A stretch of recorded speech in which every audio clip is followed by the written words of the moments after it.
Welcome back to the channel, good friends. Brian from Apex Auction Car Reconditioning. It's back, and now it is street legal and inspected with the stickers, insurance, everything we need to be on the roadways safely and legally.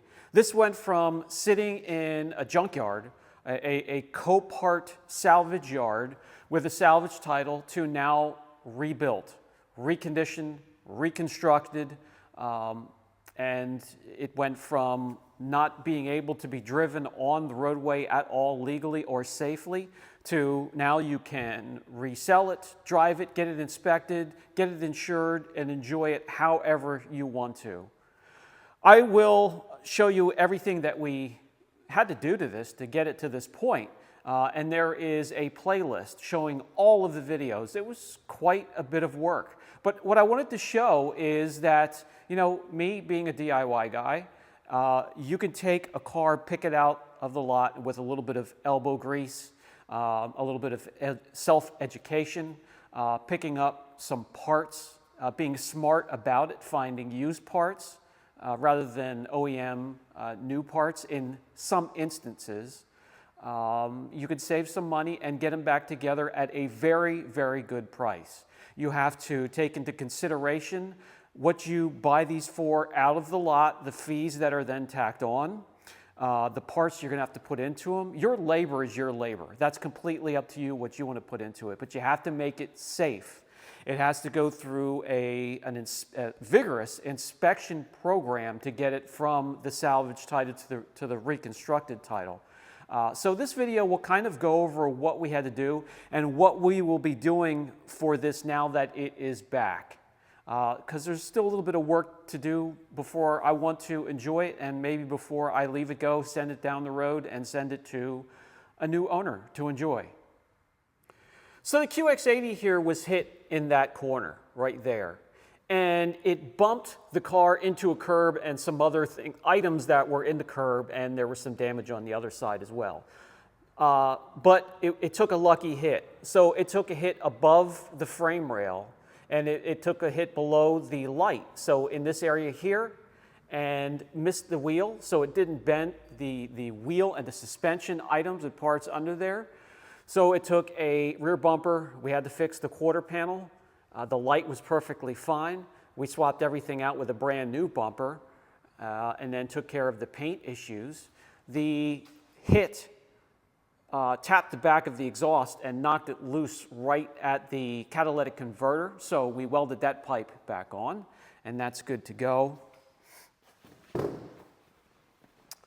On the other side here, it pushed this side up against something, whatever was sitting and parked next to, and it hit the B-pillar, and the door had to be repaired and repainted, and that is finished as well. There are some marks right there left over from it. Then that's it for the exterior damage. The interior had some damage as well, and that was what sent it over into a salvage category because of the airbag in the seat here popped and it blew that out. We did have to replace the entire seat, not cheap. The seat belt and seat belt tensioner had to be replaced. That's in here. It's in the B-pillar right here. We did that as well. And one of the most comprehensive and expensive repairs on it then was the airbag up above the driver's side, which runs from the A-pillar, and I have this piece ordered. I'm waiting for that yet. We didn't need that to get it inspected. And then some fabric pieces we're going to be repairing over there all the way back through. And we repaired that. That was in a video as well. And now that we did that, all the airbag dust is all over the entirety of the car. So the interior has to be scrubbed and cleaned. It's dirty from being at the inspection shop. The shop floors, you know, with the kitty litter and oil, and you know, it could be a little bit more careful, but I'll clean that up. I'll take care of it. You can see the airbag dust in just about every corner, so we're going to take forced air and clean that up and get it back into looking like brand new. The one thing that changed and I was very pleased with is the inspection portion of this. Back in the day, when you did your repairs and you were ready to go from the salvage title to reconstructed title, you first had to take it to an inspection station where they would inspect it like you were bringing it off the streets, and it was a safety inspection. And then what they did was they cut your inspection sticker in half, and some of it went on the paperwork that went to Harrisburg, and some of it stayed with the inspection shop. Then you could go to a notary and apply for a reconstructed title, and they would take your salvage title, and that would take some time. Then when you get that back, you could take all of your paperwork back to the inspection, and these are, the inspection stations that do this are on a list from Harrisburg. There's probably 12 to 18 of them per state, so you just have to look up the list. But you take all of this paperwork back to them, and then they would inspect it again and inspect it closer and hook it up to an OBD2 to make sure all the sensors were reset or repaired or replaced. And then they would do the paperwork, put your inspection sticker on there, and you could get your reconstructed title, your insurance, your owner's card, and you would then be safe. And it was a couple $100 for each visit. Now they do that all in one visit. This was there for 2 weeks because there was one item left that I wasn't able to take care of, and that was the airbag sensor that has to be actually sent out and sent out to a place to be reprogrammed and then replaced. And then you have to run it a little bit, drive it 100 miles or so to let it reconstitute itself into the system. And then if everything's clean, it passes. And it did. It came back, it passed, it's ready to go now. But that was something that I couldn't do. I can't reprogram, so I just let them do it. So all in all, it was about a $1,400 bill. So let's go over that. Let's go over the cost. And was this something that was worthwhile? These, with the mileage this has on it, at around 60,000, 70,000 miles, you can get for $17,000, $18,000. I picked this up for $8,500, and I have $1,500 into it from the inspection, and I have a good $2,000 into it worth of parts. Now, my labor is going to be added on top of that. What that's worth, that's completely up to you. But when you add everything up, there is a little bit of space, if you're going to flip these things, to make a profit. Or if you're going to keep it for yourself, you got a good vehicle for a decent price. So I wanted to let you know, anybody that wants to go through this process, if you're careful with the parts you pick up and how you fix it, it's worth it. It is worth it. It is very satisfying to get these things roadworthy as well, to add to that. Yeah, the airbag sensors and the sensors for all of the safety features is down inside there. So the whole center console had to come up, and it's bolted down in there. So that gets taken out. It gets sent up to a company in Massachusetts. They reprogram it. They send it back. You put it back in. You reincorporate it back into the system and drive the vehicle. So everything is copacetic and connected and communicating again. And if it doesn't set off a light or the light stays off on the dash for your airbags and the OBD2 sensor they plug in at the inspection shop doesn't pick anything up, you're good to go. So let's fire this up.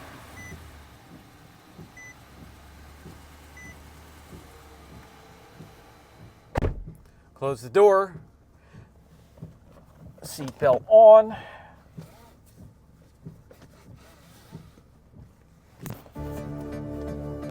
Radio down. Click it or tick it, and we have no lights on the dash whatsoever. Good to go. We have a little bit of fuel in there. Let's take it for a ride and see how it drives. Obviously, the shop manager loves it as well. She has a lot of room back there, but I've had one of these before. We had the white one, a little bit older, 2014. That had almost 200,000, I think it was 180,000 miles on it. We got that for 3,800 and sold it for 9 grand, all but 9 grand. So we really did well on that. I really like these things. The inside, I love the interiors.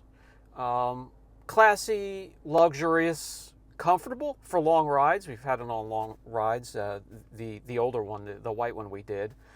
There is plenty of room for the shop manager back there. She almost gets lost with all the room back there, especially when the seats are folded front. She has no complaints or no problems getting in and out. It's not like it's too high. The suspension is nice and soft for long rides. The only con or letdown of this vehicle is the sheet metal on the exterior is very thin. I mean, you could push on it, it could dents easily. Having now worked on them and having done paint and body work on them, the interior's nice, passing grade. The exteriors and the sheet metal, very thin, very tingy. You close the doors and it gives you that tingy sound. It's not solid like a heavy, well-built car that I'm used to anyway. Maybe this is normal now. But that's the only complaint I have about this thing. The gas mileage isn't great. It has that big, powerful V8. You can pull anything, boats, RVs, jet skis with this thing, trailers. I held a car on the back of the other one, the white one, and it pulled it just fine. So they can do some work as well and give you a comfortable, luxurious ride as well. So let's take this one for a ride and see how we're doing so far. For as heavy as this thing is, it gets up and goes. It has no problem pulling as well, so it has the torque to go along with the power and speed for its size. It has everything you need. It has all of the creature comforts, from heated seats to heated steering wheel, and the suspension gives you a very soft, comfortable ride. And I really like these things. I mean, you pay for them as well. They're not cheap. But this one is running very well. No shaking of the steering wheel. You go on the brakes, it's nice and smooth. Runs on rails.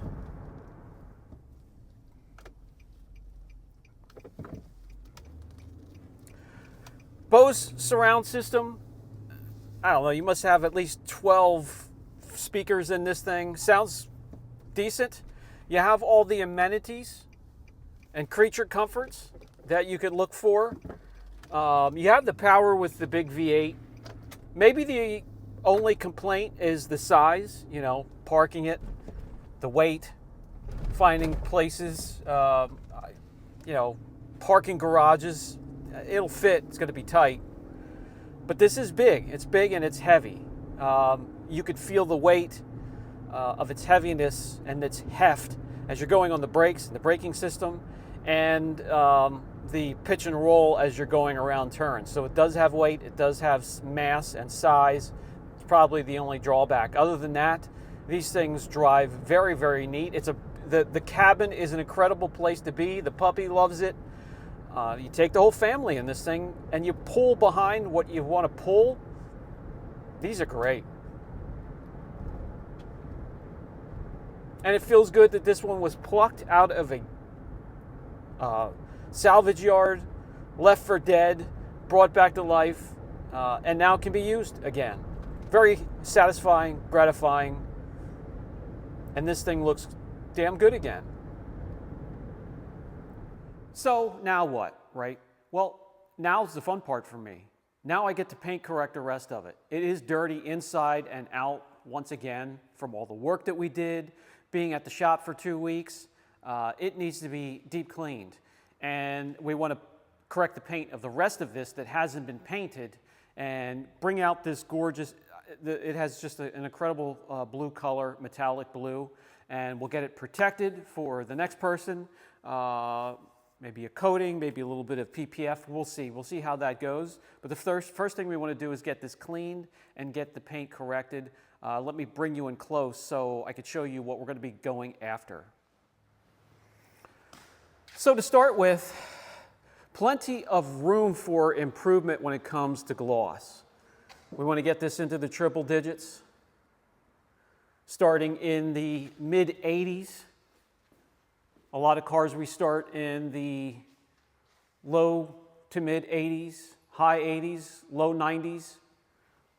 This one has a lot of room for improvement. Bug splatter and etching in the front here. We have scratches and swirls. Normal love marks, as you can see there. We want to get rid of that. We have some areas where there have been some, well, who knows? Minor bumps and bruises is what's left over here now. I'm sure it saw plenty of car washes in its day, so we have to take care of that. Lots of swirling. B-pillars have that soft plastic layer. That needs to be corrected.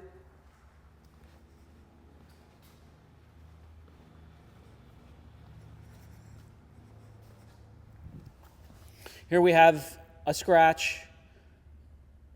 Should be able to save that. We should be able to do some color sanding, wet sanding, and save a lot of these areas.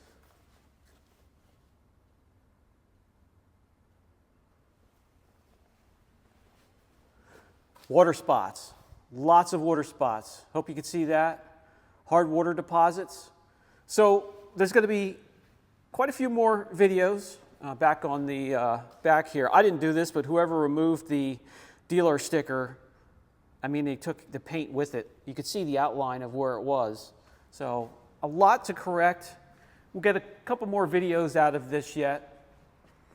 Then we'll go to the inside. I do have a couple small parts, materials ordered, but it needs to be cleaned big time in here. And we will get to that.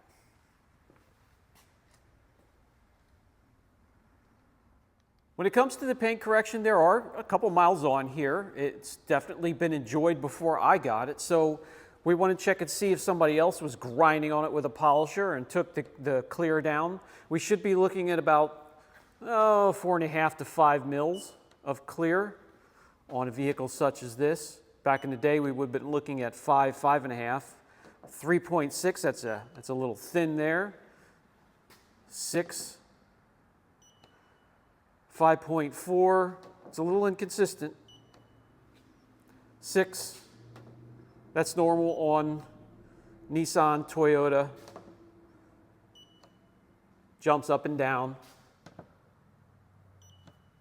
But there is room for plenty of improvement. We're going to be careful. We're not going to grind down all of the clear going after perfection. We just want to make that metallic blue come out and shine and grab your attention.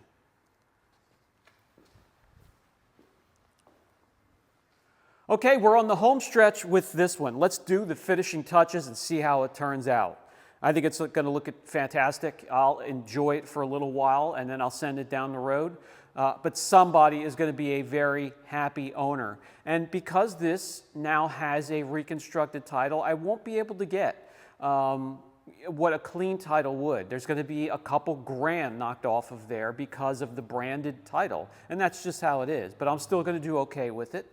And if I kept it, that would be really the thing to do. That's where you would have a quality vehicle that you know is safe, that you got for thousands of dollars off what's listed and offered at dealerships and in private sales for this type of vehicle. This has been Brian from Apex Auction Car Reconditioning. If you have any questions, down in the comment section. If you enjoy the videos and they inspire you, give it a thumbs up, if not a thumbs down. Subscribe. If you're not a subscriber, what the heck are you waiting for? Hit that notification bell. That'll let you know when we have new content available for you. We'll catch you in the next video, guys.